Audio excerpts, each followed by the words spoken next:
زرتاج جو formation commanders کی آج کی سٹیٹمنٹ ہے، بہت سخت الفاظ کا چناؤ کیا گیا، ڈیجیٹل ٹیررزم کا لفظ استعمال کیا گیا، 9 مئی کے مجرمان کا تذکرہ ہے کہ ان کو سزا دیے بغیر پاکستان آگے نہیں بڑھ سکتا. تو آپ کا ریئیکشن کیا ہے اس کے اوپر؟ تھینک یو ملک صاحب، thank you for inviting me. سب سے پہلے آپ نے انٹرو میں یہ بھی ذکر کیا آج جو خان صاحب کی نیب کے کیسز میں سپریم کورٹ کو لیتے ہیں نیب والے کو، پہلے میں آپ کو وہی بتاتی ہوں. وہاں پہ خان صاحب نے 3 باتیں کی. سب سے پہلے انہوں نے بات کی کہ ہیومن رائٹس کے وائلیشن جو پاکستان میں اس وقت ہو رہی ہے اس کے بارے میں ہمارا کیس ہے، آپ اس اپلیکیشن آئی ہوئی ہے اس کے اوپر ضرور بات کرنی چاہیے.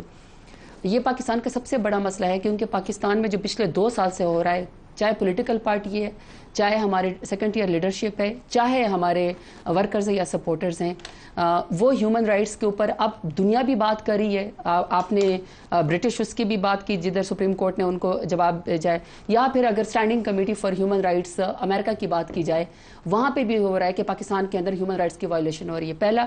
سیکنڈ، انہوں نے کہا کہ 8 مئی کو 8 فروری کو جب 8 فروری کو انتخابات ہوئے، اتنے ہاسٹائل سچویشن کے باوجود اگر آپ نے ملک میں ہیومن رائٹس کی وائلیشن ختم کرنی ہے، اگر آپ نے کسی کو دبانا نہیں ہے، اگر آپ نے کسی کو سزا نہیں دینی، آپ چاہتے ہیں کہ ملک آگے بڑھے، صحیح طریقے سے آگے بڑھے، تو ظاہر بات ہے ان نمائندوں کو کرسی کے اوپر بیٹھنا چاہیے جن کو عوام نے ووٹ دیا. اور 8 فروری کو ہمارا مینڈیٹ تھا، ہمیں وہ ووٹ چوری ہوا ہے. میں اسی پہ آ رہی ہوں ملک صاحب، میں اسی کے اوپر آ رہی ہوں. تیسرا، خان صاحب نے کہا 9 مئی کے مجرمان کے خلاف شفاف عدالتی کارروائی، قانونی کارروائی کے بغیر ملک سازشی عناصر کے ہاتھوں یہ ملک صاحب میری بات سنیں، یہ میں آپ کو یہ کہہ رہی ہوں. میں نے تیسرا پوائنٹ لکھا ہوا ہے کہ خان صاحب نے آج سپریم کورٹ میں کہا ہے کہ 9 مئی کی ہم نے انکوائری کے بارے میں بات کی ہے، کیونکہ بار بار میں ایک ہی بات کرتی ہوں چاہے جس فورم پہ بیٹھی ہوئی ہوں، 9 مئی کے بینیفیشری پی ٹی آئی نہیں ہے. 9 مئی سے پاکستان تحریک انصاف کو نقصان ہوا ہے.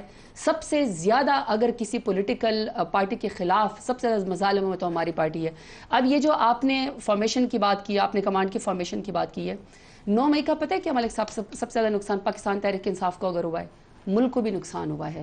یہ جو گیپ پاکستان کے عوام میں اور اداروں کے اندر بڑھ گیا، اگر 9 مئی کی اصل انکوائری نہیں ہوگی، اگر اصل مجرم کو کیفر کردار تک نہیں پہنچایا جائے گا، آپ کا خیال ہے ملک صاحب میرا دل نہیں دکھتا کہ ہماری فورسز کو کوئی جو ہے وہ جو مس ٹرسٹ پیدا ہو جائے؟ کیا میرے اس بات پہ دل نہیں دکھتا؟ خود شہید کی بہن ہوں، میں یہ برداشت نہیں کر سکتی ہوں.